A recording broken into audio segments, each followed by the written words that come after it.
नमस्कार साथियों, मैं राकेश पूर्विया स्वागत करता हूं मेरे YouTube चैनल राकेश पूर्विया पर। कल हम पढ़ रहे थे धातु एवं अधातु के बारे में। क्लास 10 लेसन नंबर 3 भाग फर्स्ट पढ़ा था, पहला पार्ट पढ़ा था। आज हम पढ़ेंगे पार्ट 2।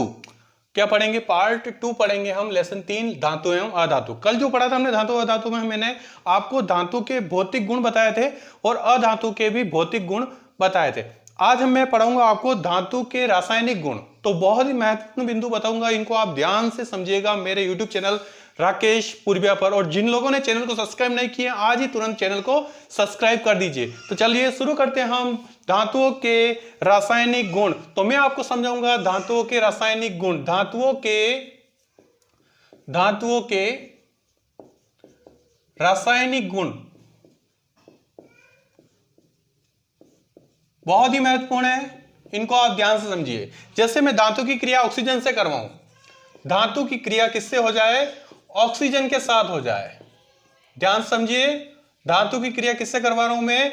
ऑक्सीजन से करवा रहा हूं। तो क्या बनते हैं? धातु ऑक्साइड बनते हैं, क्योंकि धातु के साथ ऑक्सीजन जुड़ चुकी है। इस कारण से किसका निर्माण होता है? धातु ऑक्साइड का निर्माण हो जाता है। यह लाइन बहुत ही इंपॉर्टेंट है, इसको आपको याद रखनी बहुत जरूरी है कि धातु की क्रिया जब ऑक्सीजन से होती है तो धातु ऑक्साइड का निर्माण हो जाता है। अब इसको हम एग्जाम्पल की दृष्टि से समझेंगे, तो इसको आप ध्यान से समझिएगा। जैसे मैं धातु लेता हूं आपके सामने, एग्जाम्पल में समझा रहा हूं आपको। धातु ले रहा हूं जैसे कॉपर, इसकी क्रिया मैं किससे करवा रहा हूं? ऑक्सीजन से करवा रहा हूं। तो क्या बनेगा? कॉपर ऑक्साइड या क्यूप्रस ऑक्साइड का निर्माण हो जाएगा। तो ये क्या है? एक धातु ऑक्साइड है। क्या है ये? कॉपर ऑक्साइड एक धातु ऑक्साइड है। अब सभी क्रिया को संतुलित नहीं है तो संतुलित भी कर देते हैं। तो देखिए, कॉपर एक है, इधर भी कॉपर एक है, ऑक्सीजन इधर 2 है, इधर 1 है, तो 2 करने के लिए मैं 2 यहां लिख देता हूं। तो कॉपर भी 2 हो गया। कॉपर अगर 2 हो गया तो इधर भी मुझे कॉपर 2 करने के लिए यहां 2 लिख दूंगा। इस तरह ये अभिक्रिया हमारी क्या हो जाएगी? संतुलित हो जाएगी। एक उदाहरण और लेते हैं धातु का। जैसे मैं एल्यूमिनियम लेता हूं, इसकी क्रिया किससे करवाता हूं? ऑक्सीजन से करवाता हूं। तो एल्यूमिनियम ऑक्साइड का निर्माण होता है Al2O3।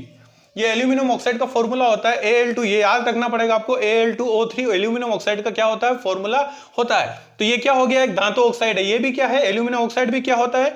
धातु ऑक्साइड होता है। अब देखिए, अभिक्रिया संतुलित नहीं है तो हम संतुलित कर लेते हैं। इधर एल्यूमिनियम 1 है, इधर 2 है, तो यहाँ 2 लिखता हूं। तो एल्यूमिनियम कितना हो गया? 2। ऑक्सीजन इधर 2 है, इधर 3 है, तो इधर 3 करने के लिए मान लो मैं यहाँ 2 लिखता हूं। तो 2 दूनी कितने हुए? 4। तो इधर भी 4 करने के लिए मैं मान लो यहाँ 2 लगाता हूं, तो कितना हुआ? 3 दूनी 6। तो ऑक्सीजन कितने हो गए? 6 हो गए। तो इधर 6 करने के लिए मुझे यहाँ 3 लिखना पड़ेगा। तो यहाँ 3 लिखूंगा तो 3 दूनी 6 हो जाएंगे ऑक्सीजन। अब एल्यूमिनियम कितने हो गए? 2 दूनी 4। तो इधर एल्यूमिनियम 4 करने के लिए मुझे यहाँ 2 हटाना पड़ेगा और यहाँ क्या लिखना पड़ेगा? 4। इस तरह से अभिक्रिया हमारी क्या हो जाएगी? ये संतुलित हो जाएगी। इस तरह मैंने आपको बताया कि जब धातु की क्रिया ऑक्सीजन से करवाई जाती है तो धातु ऑक्साइड का निर्माण हो जाता है। और ये 2 एग्जाम्पल मैंने आपको बताया। जो भी धातु ऑक्साइड होते हैं, ये दोनों धातु ऑक्साइड है, ये वाला और ये कॉपर ऑक्साइड और एल्यूमिनियम ऑक्साइड, ये सारी प्रवृत्ति के होते हैं। याद रखें, इंपॉर्टेंट एग्जाम पूछा जाता है। क्षारीय प्रवृत्ति के होते हैं, इनमें क्षारीय गुण पाए जाते हैं। क्षारीय प्रवृत्ति के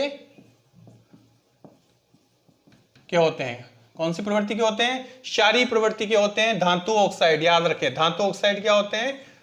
क्षारीय प्रवृत्ति के। तो मैंने यहां लिख दिया, धातु ऑक्साइड किस प्रवृत्ति के होते हैं? क्षारीय प्रवृत्ति के होते हैं। ये बिंदु आपको समझ में आ गए होंगे। अगली बात करें, ये तो थे धातु से बने ऑक्सीजन। धातु की क्रिया ऑक्सीजन से करने पर धातु ऑक्साइड बनते हैं। अगर मैं यहाँ अधातु ले लेता, बिल्कुल इंपॉर्टेंट बात समझ लीजिए, अगर मैं यहाँ अधातु ले लेता और अधातु की क्रिया ऑक्सीजन से करता तो क्या बनते हैं? अधातु ऑक्साइड बनते हैं। ध्यान दीजिए, अधातु की क्रिया अगर ऑक्सीजन से करवाएंगे तो अधातु ऑक्साइड बनते हैं। और अधातु जो ऑक्साइड होते हैं वो अम्लीय प्रवृत्ति के होते हैं। यहाँ लिख देता हूं स्टार लगाकर, इसको समझ लीजिएगा। अधातु ऑक्साइड, ये एग्जाम पूछा जाता है। अधातु ऑक्साइड अम्लीय प्रवृत्ति के होते हैं। अम्लीय प्रवृत्ति के होते हैं। ये इंपॉर्टेंट लाइन है, इसको आपको याद रखना है स्टूडेंट। अधातु ऑक्साइड किस प्रवृत्ति के होते हैं? अम्लीय प्रवृत्ति के होते हैं। और धातु ऑक्साइड हमेशा किस प्रवृत्ति के होते हैं? क्षारीय प्रवृत्ति के होते हैं। आप चाहे तो इस पूरे टॉपिक का, इस बिंदु का आप स्क्रीनशॉट ले सकते हैं, ले लीजिए। मैं आपको समय देता हूं, आप स्क्रीनशॉट ले लीजिए। तो ये आपको समझ में आ गया होगा। अब हम आगे चलते हैं, कुछ नए बिंदु लेते हैं और इनको भी आप समझिए ध्यान से। इसको मैं हटा देता हूं, समझ में तो वैसे आ गया होगा आपको स्टूडेंट्स। ये जितने भी टॉपिक्स मैं समझा रहा हूं, ये कॉम्पिटेटिव एग्जाम की दृष्टि से बहुत इंपॉर्टेंट है। कॉम्पिटिशन एग्जाम में पूछे जाते हैं, जैसे रीट पटवारी, जितने भी एग्जाम होते हैं जिनमें साइंस से रिलेटेड क्वेश्चन आते हैं, जनरल साइंस के, उन सभी में ये क्वेश्चन जरूर पूछे जाते हैं। अगला मैं बिंदु लेता हूं, उभयधर्मी ऑक्साइड, बहुत ही महत्वपूर्ण। उभयधर्मी ऑक्साइड क्या होता है? उभयधर्मी ऑक्साइड, ये आप समझिए इस चीज को, बहुत ही महत्वपूर्ण परिभाषा। जब धातु ऑक्साइड, बहुत इंपॉर्टेंट, जब धातु ऑक्साइड अम्लीय और क्षारीय दोनों तरह का व्यवहार करे, जब धातु ऑक्साइड अम्लीय व क्षारीय दोनों तरह का व्यवहार करते हैं, उन्हें उभयधर्मी ऑक्साइड कहते हैं। उभयधर्मी ऑक्साइड कहते हैं, बहुत ही महत्वपूर्ण है। उन्हें क्या कहते हैं हम? उभयधर्मी ऑक्साइड कहते हैं। जब धातु ऑक्साइड किस तरह की व्यवहार करे? अम्लीयता का भी व्यवहार करे और क्षारीयता का भी व्यवहार करे, तो ऐसे जो पदार्थ होते हैं वो क्या कहलाते हैं? उभयधर्मी ऑक्साइड। इनके एग्जाम्पल मैं लिख देता हूं आपके सामने उभयधर्मी ऑक्साइड के। एल्यूमिनियम ऑक्साइड, ये उभयधर्मी ऑक्साइड है। एक और एग्जांपल ले लेता हूं मैं, जिंक ऑक्साइड। जिंक ऑक्साइड ये भी किसका उदाहरण है? उभयधर्मी ऑक्साइड का उदाहरण है। ये दोनों किसके उदाहरण है? उभयधर्मी ऑक्साइड के उदाहरण। अगर एग्जाम पूछे तो आप एग्जाम में ये लिख सकते हैं, उभयधर्मी ऑक्साइड के उदाहरण दीजिए। एल्यूमिनियम ऑक्साइड है और जिंक ऑक्साइड। अब हम आगे चलते हैं और बिंदु को मैं समझाता हूं, इनको ध्यान से समझे। मैं उभयधर्मी ऑक्साइड की क्रिया करवाने वाला हूं अम्ल और क्षार के साथ में। मान लीजिए मैं उभयधर्मी ऑक्साइड कौन सा ले रहा हूं? सबसे पहले एल्यूमिनियम ऑक्साइड ले लेता हूं, Al2O3। ये उभयधर्मी ऑक्साइड है। इसकी क्रिया मैं किससे कराने वाला हूं? ध्यान दीजिए, मैं इसकी क्रिया अम्ल से करवाऊंगा। किससे करवाऊंगा? अम्ल के साथ क्रिया करवाऊंगा। तो क्या बनेगा वो आप समझिएगा बहुत ध्यान से। अब इसको मैं हटा देता हूं, आगे मैं समझाता हूं आपको।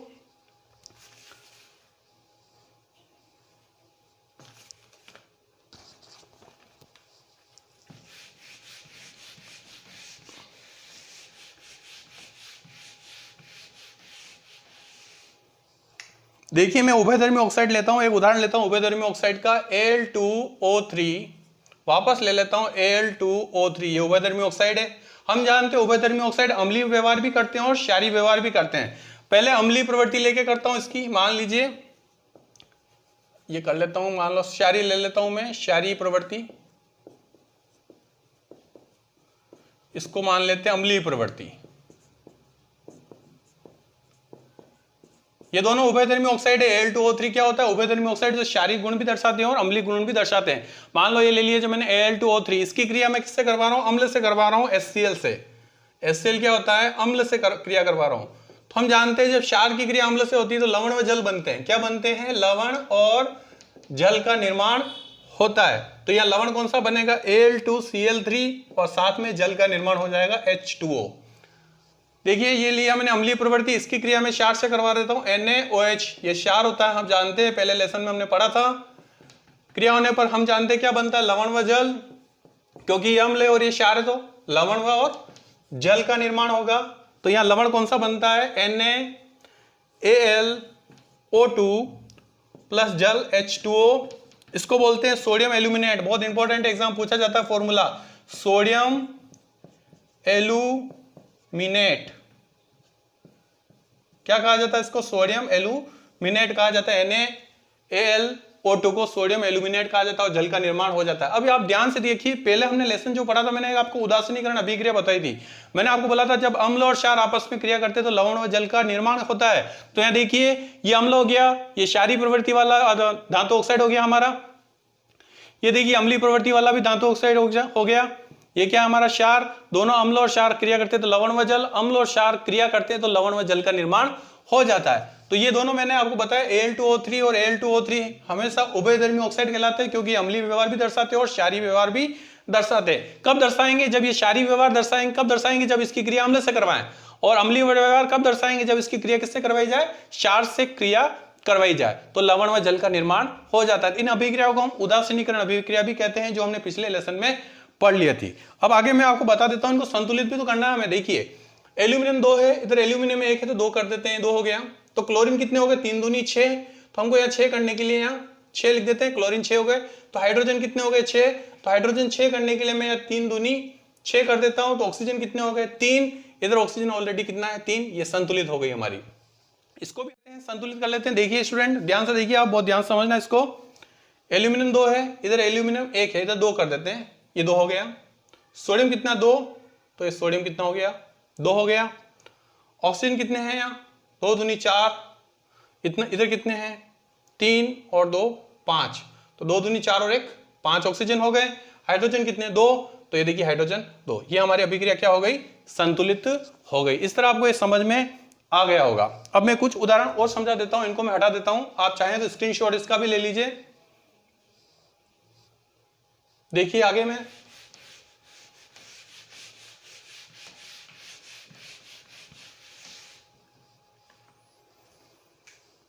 कुछ धातु ऑक्साइड ऐसे होते हैं जो जल से क्रिया करते हैं। कुछ धातु ऑक्साइड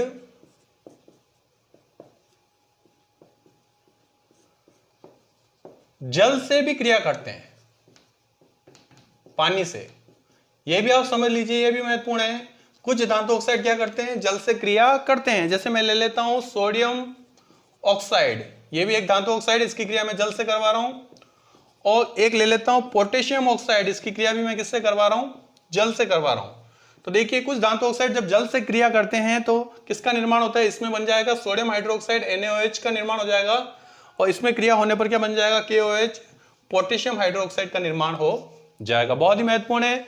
ये धातु ऑक्साइड है, जल से क्रिया कर रहे हैं तो सोडियम हाइड्रोक्साइड बन रहा है। ये भी धातु ऑक्साइड है जिसका नाम है पोटेशियम ऑक्साइड, इसका नाम है सोडियम ऑक्साइड। जल से क्रिया करने पर क्या बन रहा है, पोटेशियम हाइड्रो ऑक्साइड। ये क्षार होता है, ध्यान दीजिए, ये क्या होता है, क्षार। ये भी क्या होता है, क्षार। संतुलित कर लेते हैं, सोडियम 1 है, इधर 2 कर देते हैं, 2 है, यहाँ 2 कर लेते हैं। ऑक्सीजन भी 2, इधर भी 2, हाइड्रोजन 2, हाइड्रोजन 2, संतुलित हो गई। इसको देखिए पोटेशियम 2, 1 है, 2 कर लेते हैं, तो ऑक्सीजन कितने हो गए, 2, ये 2 ऑक्सीजन, हाइड्रोजन 2, हाइड्रोजन 2, ये भी क्या हो गई, हमारी संतुलित रासायनिक समीकरण हो गया। इस तरह आपको ये बिंदु आपको समझ में आ गए होंगे साथियों। तो मेरे ख्याल से मैं जो बिंदु समझा रहा हूं आपको समझ में आ रहे होंगे। चलिए हम कुछ आगे और पढ़ लेते हैं, कुछ महत्वपूर्ण बिंदु, उनको भी आप ध्यान से देख लीजिए।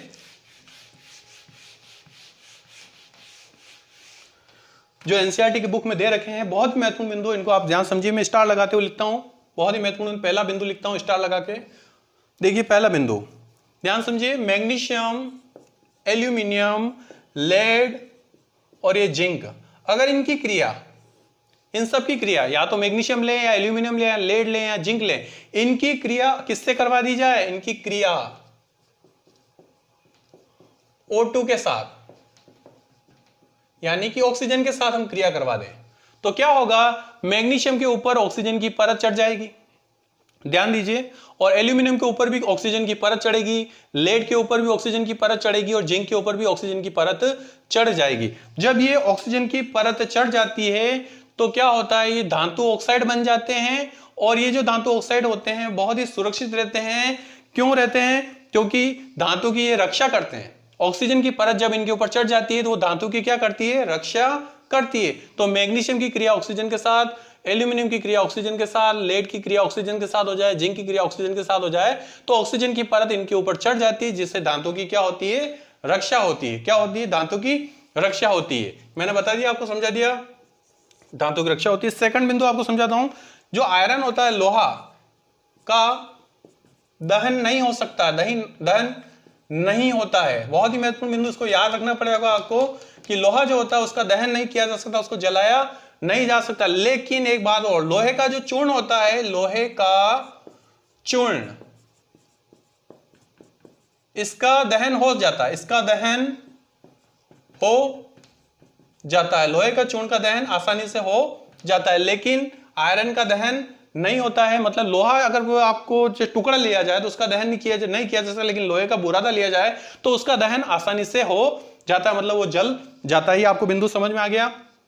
फोर्थ बिंदु और ले लेता हूं मैं, मैग्नीशियम का दहन हो जाता है, यह भी बहुत महत्वपूर्ण है। मैग्नीशियम भी जल जाता है, तो मैग्नीशियम का दहन होता है, मैग्नीशियम भी आसानी से जल जाता है, तो मैग्नीशियम का भी क्या होता है, दहन होता है। अगला बिंदु हम लेते हैं, बहुत ही महत्वपूर्ण पांचवा बिंदु, इसको समझिए आप। जैसे मैं सिल्वर ले लूं और गोल्ड ले लें, सिल्वर चांदी, गोल्ड सोना, यह ले लिया जाए और इनकी क्रिया तेज ताप पर,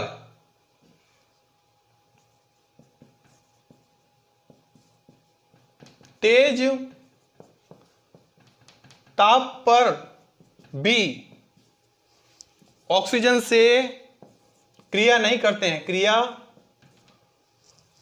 नहीं करते हैं। हाई टेम्परेचर पर भी ऑक्सीजन से क्रिया नहीं करते हैं। कौन? सोना और चांदी, ये दोनों हाई टेम्परेचर पर भी ऑक्सीजन से क्रिया नहीं करते हैं। इस तरह साथीगण और मेरे स्टूडेंट्स, अच्छे साथीगण, आप सभी को मेरा जो बिंदु आज जो टॉपिक समझाया मैंने, धातु और अधातु का पार्ट 2 आपको समझ में आ गया होगा। मेरे ख्याल से इसमें आपको कोई दिक्कत नहीं आई होगी। अगर इसमें कोई दिक्कत आई हो तो 2-3 बार आप वीडियो को पूरा देख लीजिए, कंप्लीट आपको पूरा समझ में आ जाएगा। 1% मेरे ख्याल से कोई दिक्कत नहीं आएगी। तो साथीगण आज के लिए इतना ही। कल मैं फिर आऊंगा एक नए जोश उमंग के साथ, एक नए वीडियो के साथ में, धातु और अधातु का पार्ट 3 लेकर। तो तब तक के लिए मुझे इजाजत दीजिए। धन्यवाद। जय हिंद, जय भारत।